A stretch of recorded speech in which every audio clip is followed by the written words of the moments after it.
Hello friends, कैसे हैं आप सब। आज हम लोग देखने वाले हैं बिहार स्पेशल के दूसरा क्लास।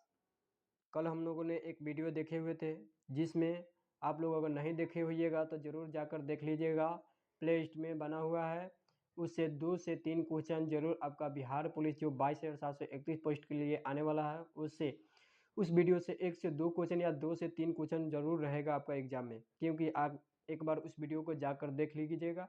आज हम लोग दूसरा क्लास देखने वाले हैं बिहार स्पेशल के मोस्ट इम्पोर्टेंट क्वेश्चन जो आपको बिहार पुलिस के एग्जाम में सीधे हिट करेगा। तो चलिए आज का क्वेश्चन देखते हैं।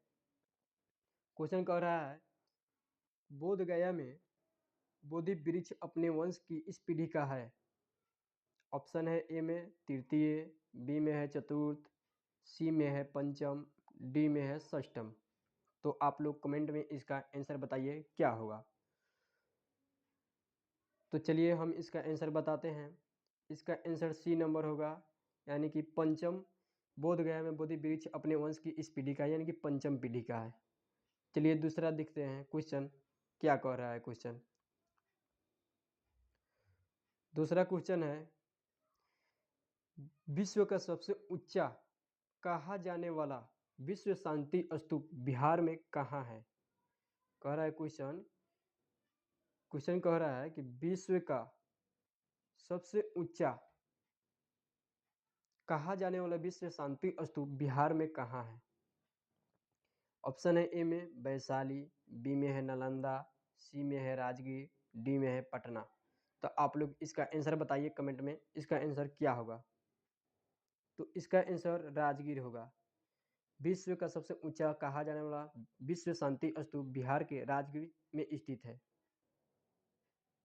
चलिए आगे देखते हैं।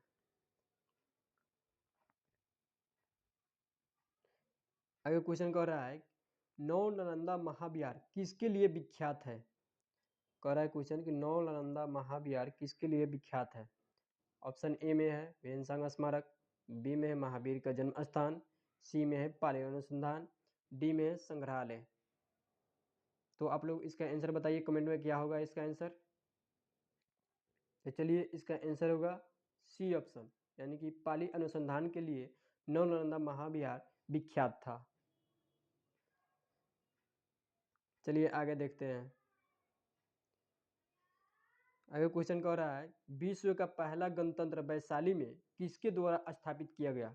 क्वेश्चन कह रहा है, विश्व का पहला गणतंत्र वैशाली में किसके द्वारा स्थापित किया गया। ए में है मौर्य के द्वारा, बी में है नंद के द्वारा, सी में है गुप्त के द्वारा, डी में है लिच्छवी के द्वारा। तो आप लोग कमेंट में आंसर बताइए क्या होगा इसका आंसर। तो इसका आंसर होगा लिच्छवी के द्वारा, यानी कि ऑप्शन नंबर डी आंसर होगा इसका। चलिए आगे देखते हैं। आगे क्वेश्चन कह रहा है, बिहार में आगे क्वेश्चन कह रहा है, बिहार में कोयले का अनुमानित भंडार है। ऑप्शन है ए 1260 करोड़ टन, बी में है 303 टन, सी में है 25,310 करोड़ टन, डी में है 16 करोड़ टन। तो आप लोग कमेंट में आंसर बताइए क्या इसका आंसर क्या होगा। तो इसका आंसर 16 करोड़ टन होगा। चलिए आगे देखते हैं क्वेश्चन। क्वेश्चन कह रहा है, रेलवे जोन का मुख्यालय हाजीपुर स्थित है। क्वेश्चन कह रहा है कि रेलवे जोन का मुख्यालय हाजीपुर स्थित है। ए में है छत्तीसगढ़ में, बी में है उत्तर प्रदेश में, सी में है झारखंड में, डी है बिहार में। तो आप लोग कमेंट में बताइए इसका आंसर क्या होगा। तो इसका आंसर डी होगा, बिहार में। चलिए आगे देखते हैं। आगे क्वेश्चन कह रहा है, बिहार के क्षेत्रफल में कुल बोई गई भूमि का डॉलर प्रतिशत है। ऑप्शन है 60%, बी में है 40%, सी में है 80, डी में है 70। तो आप लोग कमेंट में बताइए क्या होगा इसका आंसर। तो इसका आंसर होगा सी नंबर 60%। चलिए आगे देखते हैं। क्वेश्चन कह रहा है, बिहार एवं उत्तर प्रदेश राज्यों की संयुक्त परियोजना है। ए में है दामोदर वैली परियोजना, बी में है कोसी परियोजना, सी में है सोन बैराज परियोजना, डी में है गंडक परियोजना। आप लोग बताइए कमेंट में इसका आंसर क्या होगा। बिहार और उत्तर प्रदेश राज्यों की संयुक्त परियोजना कौन सी है, तो इसका आंसर है डी नंबर होगा, गंडक परियोजना है। यही गंडक परियोजना 1961 ईस्वी में लाया गया था और सोन बैराज परियोजना 1874 ईस्वी में, और दामोदर वैली परियोजना आया था 1948 में। चलिए आगे देखते हैं। 2001 की जनगणना के अनुसार बिहार भारत का डॉट 12 जनसंख्या वाला राज्य है। कह रहा है क्वेश्चन कि 2001 की जनगणना के अनुसार बिहार भारत का डॉट 12 जनसंख्या वाला राज्य है। ए में है दूसरा, बी में है तीसरा, सी में है चौथा, डी में है पांचवा। तो आप लोग कमेंट में बताइए इसका आंसर क्या होगा। तो इसका आंसर होगा बी नंबर, तीसरा स्थान है बिहार का जनसंख्या में। वही क्षेत्रफल में पूछेगा तो 12वां स्थान है। चलिए आगे देखते हैं। क्वेश्चन रिपीट है, वही इसका आंसर होगा, तीसरे होगा। आगे देखते हैं। कह रहा है क्वेश्चन कि भारत में जनसंख्या के अनुसार तीसरा एवं क्षेत्रफल में 12वां राज्य है। कह रहा है क्वेश्चन कि भारत में जनसंख्या के अनुसार तीसरा एवं क्षेत्रफल में 12वां राज्य है। ए में है महाराष्ट्र, बी में है मध्य प्रदेश, सी में है कर्नाटक, डी में है बिहार। तो आप लोग कमेंट में बताइए इसका आंसर क्या होगा। तो इसका आंसर होगा बिहार, डी नंबर ऑप्शन होगा। क्वेश्चन है कि इल्तुतमिश ने बिहार में अपना प्रथम सूबेदार नियुक्त किया था। क्वेश्चन का इल्तुतमिश ने अपना बिहार में प्रथम सूबेदार किसे नियुक्त किया था। ए में है एवाज को, बी में नासिरुद्दीन महमूद को, सी में है अली मर्दान को, डी में है मलिक जानी को। तो आप लोग इसका कमेंट में बताइए आंसर क्या होगा। तो इसका आंसर होगा मलिक जानी को। इल्तुतमिश ने बिहार में अपना पहला सूबेदार नियुक्त किया था। चलिए आगे देखते हैं। क्वेश्चन है हुमायूं ने चुनार दुर्ग पर प्रथम बार आक्रमण कब किया। कह रहा है क्वेश्चन कि हुमायूं ने चुनार दुर्ग पर प्रथम बार आक्रमण कब किया। ए में 1532 में, बी में है 1531 में, सी में है 1533 में, डी में है 1536 में। तो आप लोग कमेंट में आंसर बताइए क्या होगा।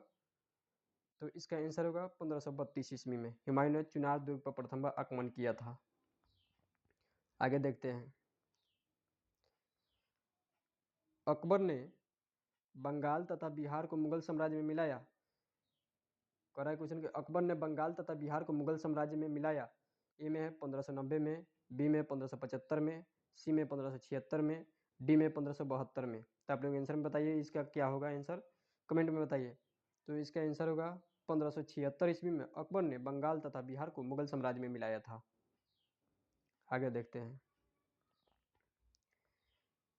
क्वेश्चन कह रहा है कि जगदीशपुर के किस व्यक्ति ने 1857 ईस्वी के विप्लव में क्रांतिकारियों का नेतृत्व किया था। ए में है कुंवर सिंह, बी में है चंद्रशेखर, सी में है तीरथ सिंह, डी में है राम सिंह। तो आप लोग बताइए इसका आंसर क्या होगा। तो इसका आंसर होगा कुंवर सिंह। कुंवर सिंह ने ही जगदीशपुर से 1857 की क्रांति का विद्रोह का नेतृत्व किया था। यही जगदीशपुर जो आरा जिले में पड़ता है, और कुंवर सिंह को मृत्यु के बाद उनका भाई कुंवर सिंह का भाई अमर सिंह ने 1857 के विद्रोह का नेतृत्व किया था। आगे देखते हैं। क्वेश्चन कर रहा है कि सम्राट शाह आलम द्वितीय ने ईस्ट इंडिया कंपनी को बंगाल, बिहार तथा उड़ीसा की दीवानी प्रदान की। ए में है 12 अगस्त 1765 में, बी है 18 अगस्त 1795 में, सी में है 29 अगस्त 1795 में, डी में है 21 अगस्त 1765 में। तो आप लोग कमेंट में बताइए इसका आंसर क्या होगा। तो इसका आंसर होगा ए नंबर, 12 अगस्त 1765 ईस्वी में सम्राट शाह आलम द्वितीय ने ईस्ट इंडिया कंपनी को बंगाल, बिहार तथा उड़ीसा की दीवानी प्रदान की। आगे देखते हैं। क्वेश्चन कह रहा है कि मुजफ्फरपुर में किंग्स फोर्ट की हत्या का प्रयास कब किया गया। मुजफ्फरपुर में किंग्स फोर्ट की हत्या का प्रयास कब किया गया। ए में है 1908 में, बी में 1909 में, सी में है 1907 में, डी में है 1911 में। तो आप लोग कमेंट में बताइए इसका आंसर क्या होगा। तो इसका आंसर होगा ए नंबर, 1908 में मुजफ्फरपुर में किंग्स फोर्ट की हत्या का पहला प्रयास किया गया था। आगे देखते हैं। रिपीट क्वेश्चन है, इसका भी आंसर ए होगा, 1908 है।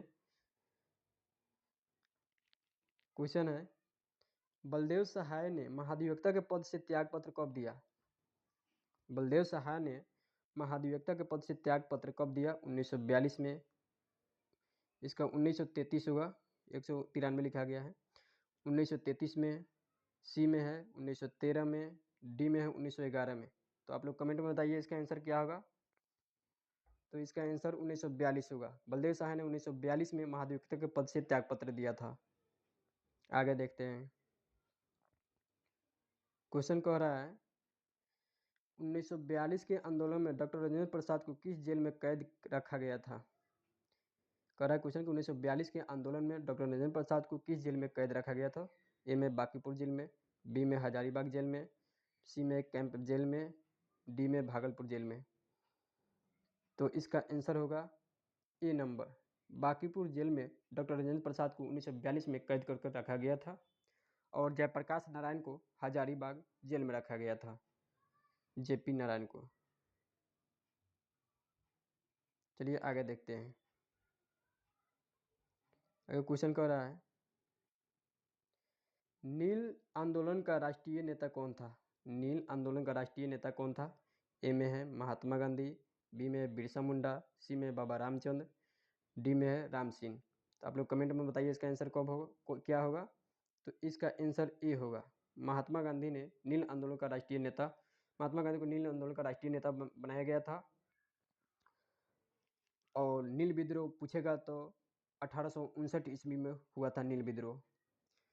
और यही अगर पूछेगा कि चंपारण नील आंदोलन कब हुआ था, तो 1917 ईस्वी में। चलिए आगे देखते हैं। अगर क्वेश्चन कह रहा है कि बिरसा मुंडा का कार्य क्षेत्र कौन सा था? बिरसा मुंडा का कार्य क्षेत्र कौन सा था? ए में चंपारण, बी में रांची, सी में बलिया, डी में अलीपुर। तो आप लोग इसका आंसर बताइए कमेंट में क्या होगा। तो इसका आंसर होगा बी नंबर, रांची। बिरसा मुंडा का कार्य क्षेत्र रांची था। बिरसा मुंडा विद्रोह 1899 से 1900 ईस्वी में हुआ था। चलिए आगे देखते हैं। जयप्रकाश नारायण इस पार्टी से जुड़े थे। क्वेश्चन करेंगे जयप्रकाश नारायण इस पार्टी से जुड़े थे। ए में कांग्रेस पार्टी, बी में कम्युनिस्ट पार्टी, सी में सोशलिस्ट पार्टी, डी में किसान सभा। तो आप लोग कमेंट में बताइए इसका आंसर क्या होगा। तो इसका आंसर होगा सोशलिस्ट पार्टी। जयप्रकाश ने सोशलिस्ट पार्टी का गठन 1934 ईस्वी में किया था। और बिहार में किसान सभा का नेतृत्व स्वामी शाहजानंद सरस्वती ने किया था। चलिए आगे देखते हैं।